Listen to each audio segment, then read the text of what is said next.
మహబూబ్ నగర్ జిల్లా జడ్చర్ల మండలం జెడ్పీహెచ్ఎస్ ఆలూరులో 1991-92 సంవత్సరంలో 7వ తరగతి చదివిన పూర్వ విద్యార్థుల ఆత్మీయ సమ్మేళనం ఏర్పాటు చేసుకున్నారు. ఈ కార్యక్రమంతో పాటు వారు పాఠశాలకు గౌరవ డాక్టర్ సర్వేపల్లి రాధాకృష్ణన్ విగ్రహాన్ని స్థాపించి ఆవిష్కరించారు. ఈ కార్యక్రమంలో 30 మంది పూర్వ విద్యార్థులు పాల్గొన్నారు. ఈ కార్యక్రమానికి పి యుగేందర్ జిహెచ్ఎం అధ్యక్షత వహించారు. అతను మాట్లాడుతూ సర్వేపల్లి విగ్రహాన్ని ఏర్పాటు చేయడం సంతోషమని, పూర్వ విద్యార్థులు చాలా క్రమశిక్షణ కలవారని, పాఠశాలకు వారి సహకారాన్ని హర్షణీయమని, ప్రస్తుత విద్యార్థులు వారిని చూసి స్ఫూర్తి పొందాలని ఆకాంక్షించారు. పూర్వ విద్యార్థులు లక్ష్మీనారాయణ మరియు నారాయణ పాల్గొన్నారు. వారు మాట్లాడుతూ 33 సంవత్సరాల తర్వాత తమను గుర్తించుకొని పిలిచినందుకు సంతోషంగా ఉందని, తమ కృషిని విద్యార్థులు గుర్తించారని వారికి శుభాభినందనలు తెలిపారు. పూర్వ విద్యార్థులు మాట్లాడుతూ తాము చదువుకున్న పాఠశాలకు ఎంతో కొంత చేయూతనివ్వాలని, డాక్టర్ సర్వేపల్లి విగ్రహం ఏర్పాటు చేశామని, తమ గురువులను సన్మానించామని, తమను చూసి ఇప్పటి విద్యార్థులు మంచి భవిష్యత్తును పొందాలని ఆకాంక్షించారు. కార్యక్రమంలో పూర్వ విద్యార్థులు మౌలానా, శంకర్, రాజేందర్, వెంకటేష్, నరసింహులు, నాగరాజు, ప్రమీల, పద్మ, నాగమణి పాల్గొన్నారు. ఉపాధ్యాయులు అహ్మద్ షరీఫ్, అబ్దుల్ అలీం, హరిహరనాథ్, సోమ్లా, హైమావతి, సంధ్య, మంజుల, నిర్మల, రాధిక పాల్గొన్నారు. గౌరవనీయులైన పాఠశాల ప్రధానోపాధ్యాయులు, ఉపాధ్యాయులు, ఈ కార్యక్రమానికి విచ్చేసిన ఉపాధ్యాయ బృందము మరియు పూర్వ విద్యార్థులు, నాతోటి బాలబాలికలకు, గ్రామ పెద్దలకు నా యొక్క నమస్సుమాంజలి. ఈ పాఠశాలలో చదివి వెళ్ళిన పూర్వ విద్యార్థులు మా పాఠశాలలో సర్వేపల్లి రాధాకృష్ణన్ విగ్రహావిష్కరణ చేయడము మాకు ఎంతో ఆనందంగా ఉంది. సర్వేపల్లి రాధాకృష్ణన్ ఉపాధ్యాయులు దేశంలో అత్యుత్తమ ఆలోచన గలవారని విశ్వసించేవారు. 1962 నుంచి భారతదేశంలో ప్రతి సంవత్సరము అతని పుట్టినరోజును సెప్టెంబర్ 5న ఉపాధ్యాయ దినోత్సవంగా జరుపుకుంటున్నాము. గొప్ప తత్వవేత్త అయిన సర్వేపల్లి రాధాకృష్ణన్ గారి విగ్రహాన్ని మా పాఠశాలలో ఆవిష్కరించడం మాకు చాలా ఆనందంగా ఉంది. పూర్వ విద్యార్థులందరికీ మా పాఠశాల తరపున కృతజ్ఞతలు తెలుపుకుంటున్నాము. 1991-92 సంవత్సరంలో మేము ఇక్కడనే ఇదే పాఠశాలలో చదువుకున్నాం. నేను ఇక్కడ నా పక్క ఊరు బురుగుపల్లి, పక్క తండ, నాది పెద్ద తండ.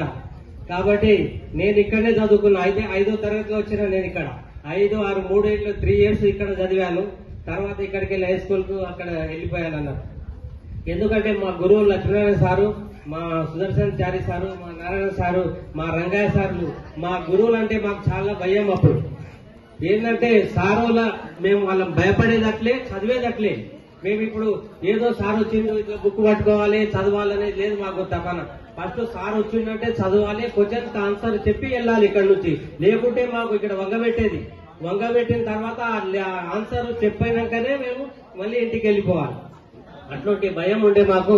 మా గురువులు లక్ష్మీనారాయణ సారు తెలుగు మంచిగా అంటే స్పష్టంగా చెప్పేది మాకు. ఆ పద్యాలు ఇప్పుడు వస్తుందో రాదో తెలుగు పద్యాలు, కానీ మాకు అప్పుడు తెలుగు పద్యాలు ఒక ఒత్తు, దీర్ఘాలు అటువంటి పోకుండా నేర్పేది మాకు. నేను ఎందుకంటే నా లాంగ్వేజ్ లంబాడి భాష కాబట్టి కొద్దిగా అటు ఇటు వస్తూ ఉంటది. ఎందుకంటే మనము పుట్టింది కాబట్టి చెప్పుకోవాలి.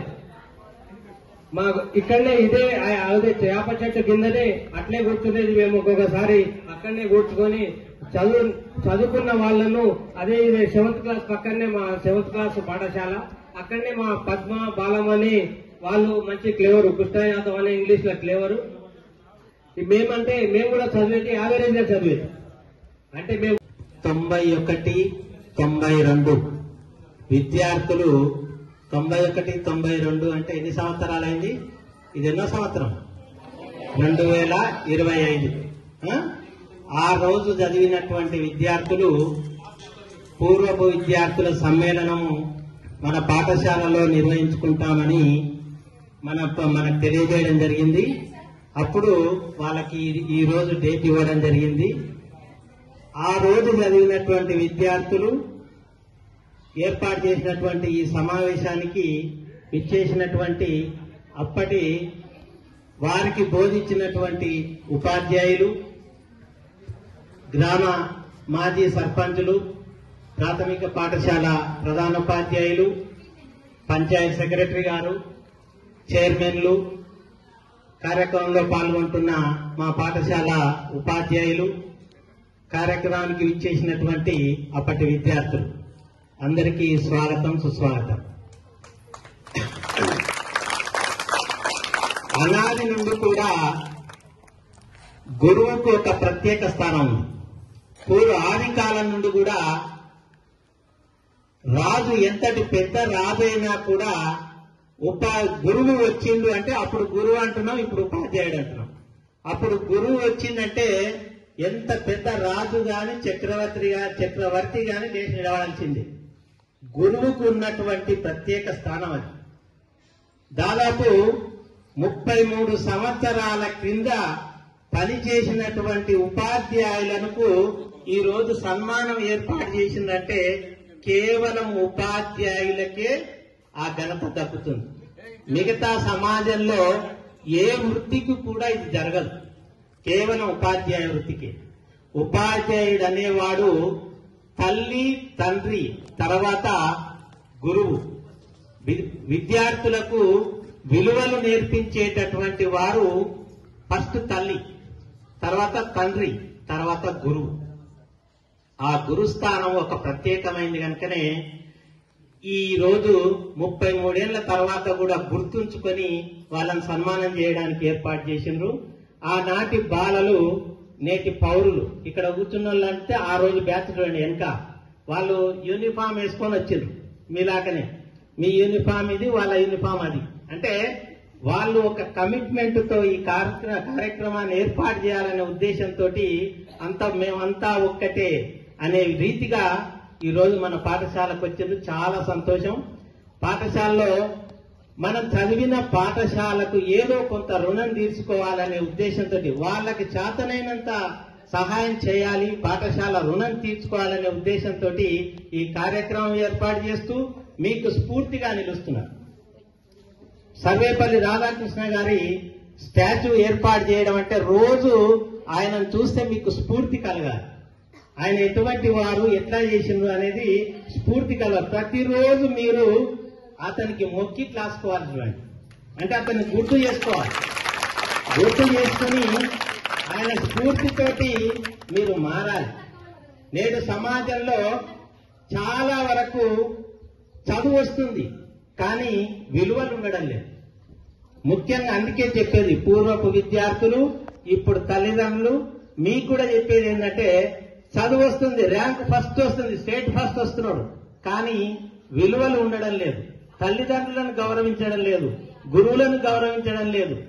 కనుక సమాజంలో మార్పు రావాలి అంటే ఉపాధ్యాయుడు ఒక్కడే. ఉపాధ్యాయుడు అనేవాడు చక్కగా నేర్పించినట్టయితే సమాజం బాగుపడుతుంది. ప్రతి విద్యార్థి బాగుపడినట్టే ఊరు బాగుపడుతుంది, ఊరు బాగుపడినట్టే దేశం బాగుపడుతుంది. కానీ ఇప్పుడు పరిస్థితులు ఎట్లున్నాయంటే పాఠశాలలో ఉన్నంతసేపు క్రమశిక్షణగా నటిస్తున్నాడు అంతే, కానీ ఇంటికి పోయిన తర్వాత తల్లిదండ్రులకు మాట వినడం లేదు. సోషల్ మీడియా ప్రభావం ఆ విధంగా ఉంది. అందుకోసమే ఇటువంటి కార్యక్రమాలు చేస్తే వాళ్ళ అనుభవాలు ఇప్పుడు చెప్తారు మీకు. ఆనాడు చదువుకున్నందుకు ఎట్లయినాం, చదువుకోనందుకు ఏం కోల్పోయినాం అనేది వాళ్ళ అనుభవాలు చెప్తారు. ఇప్పుడు ఆ అనుభవాలను మీరు విని మీరు కొంత మారాలనే ఉద్దేశంతో ఇటువంటి కార్యక్రమాన్ని పాఠశాలలో ఏర్పాటు చేయడం జరిగింది. ఈ సభ అయ్యేంత వరకు కూడా ఎవరు మాట్లాడినా ఏదో కొత్త విషయం మాట్లాడతారు. కనుక మీరు గమనించి వాటిని పాటించడానికి నిశ్శబ్దంగా ఉండి అనుసరించాల్సిందిగా కోరుతున్నాను. తర్వాతి కార్యక్రమాన్ని కొనసాగించాల్సిందిగా కోరుతున్నాను. శ్రీకృష్ణ పరమాత్మ కూడా సాందీపని ఆశ్రమం చదువుకున్నాడు. అంటే దేవుళ్ళు కూడా గురువు దగ్గర పోయి చేస్తున్న విషయాన్ని మనకు ప్రస్తావించారు ప్రధాన ఉపాధ్యాయులు. చాలా గొప్ప స్థానము గురువుది. ఒక గురువు రాసుకునేది కాబట్టి ఆ విగ్రహం ఇక్కడ మనం పెట్టినాము. ఇప్పుడు మౌనిక అండ్ గ్రూప్ ఒక సాంగ్, వీరందరూ దయచేసి ఎందుకు కూర్చోవాలి. మీరు